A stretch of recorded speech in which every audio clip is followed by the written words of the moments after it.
जो होता है वह अच्छे के लिए होता है। एक बार की बात है, एक राजा तलवारबाजी कर रहा था तो अचानक से उसके अंगुली में कट लग गया तो पास खड़े मंत्री अचानक बोल उठे, राजा साहब चिंता ना करें, जो होता है अच्छे के लिए होता है।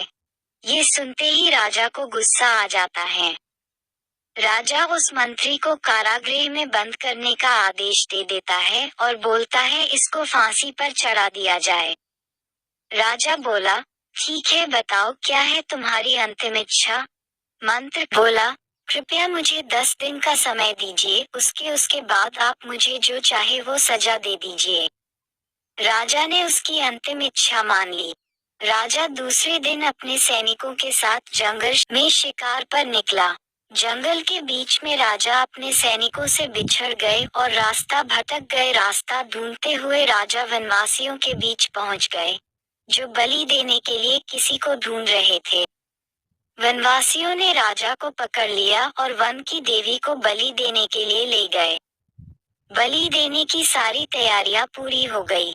जैसे ही राजा को बलि देने के स्थान पर ले जाया गया, वहां खड़े बुजुर्ग की नजर राजा की खंडित अंगुली पर पड़ी। उसने आवाज लगाई कि ये तो खंडित है, इसकी बलि नहीं दी जा सकती। तो वनवासियों ने राजा को छोड़ दिया।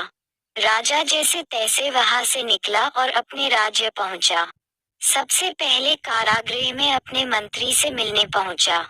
राजा ने मंत्री से कहा, आपने सही कहा था, अगर मेरी अंगुली नहीं कटी होती तो मैं जिंदा नहीं होता, यानी जो होता है वो अच्छे के लिए होता है।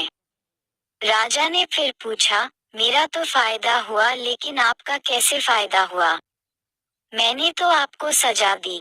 मंत्री बोला, मैं आपके साथ शिकार पर हमेशा रहता हूँ, उस दिन भी रहता, लेकिन मेरे खंडित नहीं होने के कारण मेरी बलि चढ़ जाती।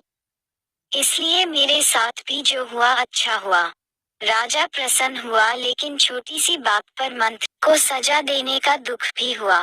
इसलिए राजा ने मंत्री को कारागृह से निकलकर फिर से अपने साथ रख लिया। दोस्तों, अगर यह वीडियो आपके पसंद आए तो चैनल को सब्सक्राइब, लाइक, कमेंट करें।